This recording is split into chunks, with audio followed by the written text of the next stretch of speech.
Parce que c'est l'économie qui dirige un pays, ce n'est pas la politique.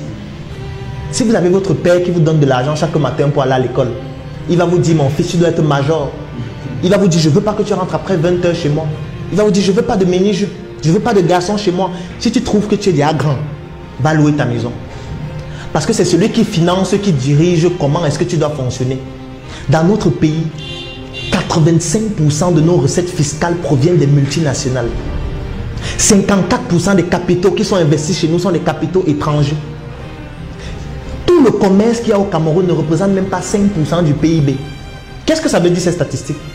Les recettes fiscales, pour ceux qui connaissent le b.a.-ba de l'économie, savent que c'est avec les recettes fiscales qu'on paye les fonctionnaires, qu'on construit les routes, qu'on construit les hôpitaux. Et 85% de cet argent provient des multinationales. Ça veut dire provient des personnes qui viennent d'ailleurs. Et dans l'histoire, aucun peuple n'est allé dans un autre pays développer ce pays-là. Donc aucun pays n'a quitté son pays pour aller dans un autre pays le développer. Donc quand quelqu'un vient chez vous, c'est toujours pour des intérêts. C'est la raison pour laquelle, donc, étant donné que c'est eux qui dirigent notre économie, ils mettent donc sur pied, ils imposent aux politiciens de mettre sur pied une politique qui va garantir ces investissements. Puisque s'il n'y a pas ces investissements, le pays tombe en faillite. Et ce n'est pas le fait de commenter sur Facebook, faire des marches qui vont faire en sorte que ça change. Si ces statistiques-là ne changent pas, rien ne va changer. Et ces personnes-là qui détiennent notre économie ont des intérêts qui sont contraires à l'intérêt général de la population. C'est la raison pour laquelle la politique ne permet pas d'améliorer nos conditions de vie. Je prends un autre exemple qui va peut-être vous choquer. Moi, dernièrement, j'ai consulté les statistiques d'un service qui s'appelle Orange Money. C'est un service qui est en train de faire fureur au Cameroun, qui est en train de déstabiliser même certaines entreprises locales. Et les statistiques sont effrayantes. C'est un service qui revendiquait en juin 2015 17,4 millions d'utilisateurs. C'est un service qui est présent dans 14 pays africains, notamment les pays d'Afrique subsaharienne. Au mois de juin 2016, ils ont fait un chiffre d'affaires de 655 milliards de francs CFA. Ça veut dire 1 milliard d'euros dans des pays pauvres et très endettés.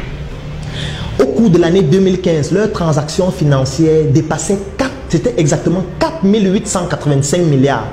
Et moi, j'ai comparé ça avec le budget du Cameroun de 2016, qui était de 4 200 milliards environ. Donc, les transactions financières de Orange Money, ça dépassait le budget du Cameroun. Parce que quand on dit que c'est eux qui détiennent notre économie, on a l'impression qu'on raconte les bénis bouillis. C'est donc pour ça qu'il faudrait que nous s'armions sur le plan économique pour pouvoir répondre à ça. Et pour répondre à ça, qu'est-ce qu'il faut faire? Il faut créer la richesse et non faire l'économie du Bayam Salam. Qu'est-ce qu'on appelle l'économie du Bayam Salam?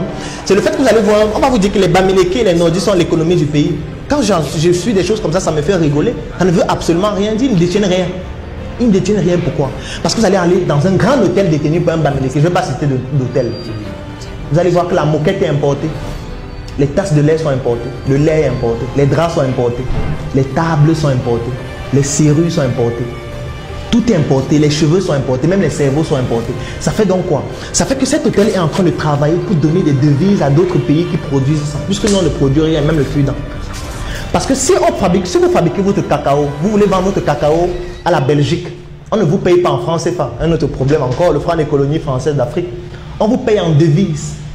Et étant donné que c'est la France qui garantit notre monnaie, ce n'est même plus seulement la France, c'est désormais l'Union européenne, on verse toutes nos devises au trésor français.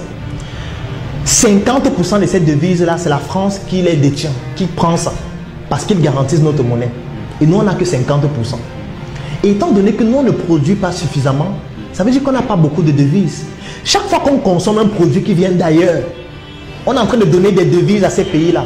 Mais sauf qu'il faut, à un moment, il va falloir rembourser. Comme nous, on ne produit pas suffisamment de devises, ça fait que le déficit devient de plus en plus grand. C'est pour ça que vous entendez parler de dévaluation de la monnaie. C'est pour ça que vous entendez parler de plan d'ajustement structurel. Parce qu'on ne produit rien. On ne fait que consommer ce qui vit. C'est pour ça qu'on fait la promotion du Made in Cameroun. Les gens se disent que c'est un slogan. Ce n'est pas un slogan. C'est un élément vital pour l'économie de se développer. Notre système nous a poussé à ne plus croire en nous. On se dit que voilà, la solution viendra forcément des autres. La télé est manipulée, la radio est manipulée, la presse est manipulée parce que l'information est orientée en fonction des intérêts des personnes qui les détiennent. Vous ne pouvez rien réussir seul. Vous devez toujours vous considérer comme une pièce d'un puzzle, comme la partie d'un miroir qui s'est brisée. Et votre but, c'est de vous coller avec les autres parties pour former la magnifique image que doit devenir notre pays dans très peu d'années. 2035, c'est loin. C'est maintenant qu'on le fera.